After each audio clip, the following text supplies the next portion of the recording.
Hello friends, बरायबाय Bodo info YouTube चेनेलाव दा film किसाननि latest video नोंथांमोना भिडिअखौ जोबजासिम नाय अब्लासो बुजिगोन जायफ्रा स्किप खालामो नोंथांमोना आन्दायगोन मानोना एकाउन्टाव राङा हाबदों नाथाय खायसेनाव शो खालामाखै प्रब्लेमा मा सो बेनि सायाव लेटेस्ट आपडेट दङ जे Airtel पेमेन्ट बैंक DBT आवसो हाबबाय ओके एन्ड बेनिफ्रायसो नोंथांमोना ट्रेन्सफार खालामनांगोन सेभिंग्स एकाउन्टाव सो बेनि सायाव डिटेल्स दङ एन्ड बेनिफ्राय बबे इनस्टलमेन्टआ हाबदों बेनि सायावबो लाइभ प्रुफ दङ Bodo info YouTube चेनेलाव जाय नोंथांमोना दासिमबो साबस्क्राइब खालामाखै खालामना लाबानो जाबाय बेफोरबादि लेटेस्ट नोंथांमोना आपडेट मोननो हागोन Bodo info दा जों डाइरेक्ट फैबाय स्टेटासआव गासैबो जुदि नोंथांमोना एलिजिबिलिटी स्टेटासआ ओके दङब्ला गासैबो कारेक्ट दङब्ला लेन्ड सेडिं बेनिफ्राय KYC स्टेटास बेनिफ्राय आदार सेडिं नोंथांमोना जेबो टेनसन लानांगौ गोनांथि गैया बेनो जाबाय नोंथांमोना मोनथाम ओके दङब्ला नोंथांमोननि राङाव हाबगोन नाथाय मोनसे बाथ्रा बे गासैबो ओके दङ नाथाय मानो राङा हाबाखै बेनि सायाव लेटेस्ट आपडेट दङ नोंथांमोना भिडिअ नायलांबाय था अब्लानो गासैबो डिटेल्सखौ मोनगोन ओके एन्ड बेनिफ्राय FTO खायसेया साइन जादों खायसे जायाखै ओके बेफोरबायदि गोबां कमेन्ट्स एन्ड बेनिफ्राय एकाउन्टाव राङा शो खालामाखै बेनि सायाव गोबां प्रब्लेम दा बाथ्राया जाबाय सेभिंग्स एकाउन्ट मोनसे दङ ओके एन्ड बेनिफ्राय DBT खुलिनाय बेनो जाबाय एयारटेल पेमेन्ट बेंकआव गोदानै जायफ्रा एकाउन्ट खुलिदोंमोन स' नोंथांमोना आन्दायगासिनो दङ जे नोंथांमोननि राङा मानो एकाउन्टाव हाबाखै डाइरेक्ट नोंथांमोना हाबदों DBT ओके बेनो जाबाय नोंथांमोननि एयारटेल पेमेन्ट बेंक एकाउन्ट खुलिदोंमोन नङा होमबा स' बेवहायसो नोंथांमोननि राङा हाबदों ओके एन्ड बेनिफ्रायसो स' नोंथांमोनाहाय बेंकआव ट्रेन्सफार खालामनांगोन बा जायखिजाया एकाउन्ट नाम्बाराव ट्रेन्सफार खालामनानै रांखौ बख'नांगोन थ' बिनि सायाव बिग आपडेट दङ नोंथांमोना भिडिअ नायलांबाय था अब्ला गासैबो डिटेल्सखौ बुजिगोन आरो नोंथांमोननि खाथि खालानिखौबो स' नोंथांमोना रांखौ बख'ना होनो हागोन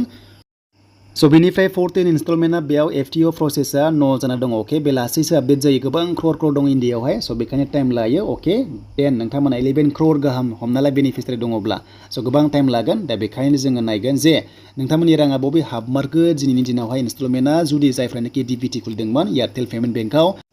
स' बेखौ लाइभ प्रुफ नोंथांमोननो दिन्थिगोन रोखा गासैबो नोंथांमोना मोनगोन एन्ड बेनिफ्राय 13, 14, 12 बबे हाबदों जों बेखौबो नायनोसै गोबाव खालामा स' बेखायनो जोङो बे बक्सआव क्लिक खालामनाय लोगो जोंहा 14 मोनदोंना स' बेवहाय जोङो 13, 11, 12 गासैबो मोनगोन नै ओके देन बेयाव जों 13खौ जास्ट नायनोसै एग्जाम्पल महरै मानोना बिनि रांबो हाबदों जायफ्रा थांनाय बाराव मोनाखैमोन स' बेखायनो 13आव नोंथांमोना क्लिक खालामदो एन्ड 12बाबो हाबदों 4000 गाहाम हाबदों जायनो नोंथांमोना 2000 मोनदों 4000 मोनदों कमेन्ट्स खालाम ओके दा बेयाव जाय बेनिफिसियारि मोनदों बे मोनदों 4000 स' बेखायनो जों नायगोन एयारटेल पेमेन्ट एकाउन्टआव जाय खुलिदोंमोन DBT आव स' बे हाबबाय 4000 दा बेखायनो बबे हाबदों जों बेखौ नायमारसै दानिया दा बेयाव 13आ येस दङ ओके डेट मिन्स राङा हाबबाय आरो दा 14आबो नेक्स्टआव जुदि बेबायदि जायोब्ला स' नोंथांमोना मोनगोन ओके लासैसो जायो एसे टाइम लायो मानोना गोबां टाइम दङ थ' बेखायनो प्रसेस जाबाबो राङा हाबाखै खायसेना आरो हाबैनिबो जाहोन दङ जुदि खायसेना जुदि प्रब्लेम दंथारोबाथ' हाबनाय नङा नाथाय सेभिंग्सआवहाय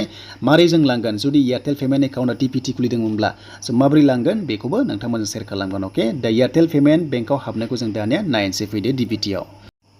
दा जायनो बेबायदि मेसेज फैदों नोंथांमोनाहाय डेट मिन्स बेनो जाबाय एयारटेल पेमेन्ट बेंकआव नोंथांमोना एकाउन्ट खुलिदोंमोन बेयावसो राङा सोनाय जाबाय बेखायनो नोंथांमोना स्क्रिनाव नाय मेसेज हाबनायखौ एबा रां हाबनायखौ नोंथांमोना नायबानो जाबाय दा बेयाव नायदो नै बेसेबां रां हाबखो बेनो जाबाय 4000 ओके स' नोंथांमोना बेनिफिसियारि बेयाव मोनदों 4000 मोनदों आरो बेयाव कन्टेक्ट नाम्बार थायो ओके एन्ड बेनिफ्राय IFSC कड थायो जायनोखि एयारटेल कम्पानिनि आन्दाराव खुलिदोंमोन दा बेवहाय थायो बिनि एकाउन्टआवसो हाबदों सेभिंग्सआव हाबहैयासै मानोना बै समाव नोंथांमोनखौ आपडेट खालामदोंमोन जे एकाउन्ट खुलिहोदोंमोन बिनि जाहोनावनो आन्दायगासिनो दङ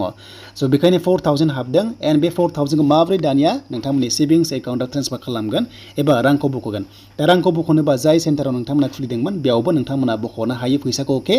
आरो नङाब्ला न'आव थानानैबो नोंथांमोनाहाय ट्रेन्सफार खालामनानै लानो हायो माखासे UPI ID जोंहाय एबा नोंथांमोननि ID हिसाबै देन बेयाव सेन्ड मानि दङ सेन्ड मानियाव थांनाय लोगो नोंथांमोनाहाय बेंकआव गावनि बेंकआव ट्रेन्सफार खालामना लानो हायो बा जायखिजाया न'खरनि फेमिलिनोबो ट्रेन्सफार खालामना लानो हायो नोंथांमोना बे 4000, 2000खौहाय ओके दा बेनो आरो बाथ्राया जुदि नोंथांमोना रोङाब्ला स' सेन्टाराव थांनानैबो जाय एकाउन्ट खुलिदोंमोन बेयाव थांनानैबो रां हाबमारदोंब्ला बख'नो हागोन ओके दा बेनो आरो गोबां आन्दायगासिनो दङ बेखायनो नोंथांमोननि सेभिंग्सनि एकाउन्टआव रांखौ शो खालामाखै जे रां हाबदों होननानै गोबां चेक खालामदों जानांगौ बाट जायनो नोंथांमोना एयारटेल पेमेन्ट बेंकआव खुलिदोंमोन अब्लासो नोंथांमोनाहाय बेवहाय हाबनायखौ नुनो मोनदों सेभिंग्सआव हाबनायखौ नुनो मोनाखै दा बेनो नोंथांमोना क्लियार जाबाय बेनिफ्राय बेसेबां रां हाबदों जों दानिया नायनोसै फैदो दा बेयाव नायदो नोंथांमोना रां हाबनाय 2000 मोनदों ओके दिनैनि दिनाव 2000 हाबदों फार्स्टनि अपसन फुङाव हाबदों मोनसे एन्ड बेलासियाव मोनसे हाबदों बेनो जाबाय 4000 हाबदों दा 4000 राङा हाबदों स' नोंथांमोना 2000 हाबदों बेनो जाबाय नोंथांमोना फिल्म किसान बेनिफिट्स इनस्टलमेन्ट बुंदों बेवहाय नोंथांमोना नुनो मोनदों इनस्टलमेन्टआ मोननै रोखोमनि बेनो जाबाय 12 एबा 12 आरो मोनसेया जाबाय गाहायाव जोंहा 13 ओके मोननै हाबबाय आरो 14 नेक्स्टआव हाबनायनि चान्स दङ। दा नोंथांमोना बुजिबाय जे सेभिंसआव हाबाखै खायसे प्रब्लेम गोनांफोरा जे जाय गोदान एकाउन्ट खुलिदोंमोन नोंथांमोना एयारटेल पेमेन्ट बेंक एकाउन्टआव हाबनाय जादों आरो बेनिफ्रायनो नोंथांमोना बख'हैनो हागोन, नङाब्ला नोंथांमोना लकेलावबो बा नोंथांमोना सेन्टार दङबा हागोन आरो एन्ड बेनिफ्राय स' नोंथांमोना गावबो ट्रेन्सफार खालामनानै लानो हागोन। स' बेनोमोन पिएम किसाननि लेटेस्ट आपडेट। एन्ड नेक्स्टआव माबोरै ट्रेन्सफार खालामनानै लानो हायो बेनिफ्राय एकाउन्टनिफ्राय आं बेखौ नोंथांमोनजोंहाय भिडिअ लाना फैगोन। दा जायफ्रा बड' जब इनफो इउटुब चेनेलाव गोदानमोन स' नोंथांमोना साबस्क्राइब खालामना लानो हागोन बेफोरबायदि लेटेस्ट आपडेट मोननो।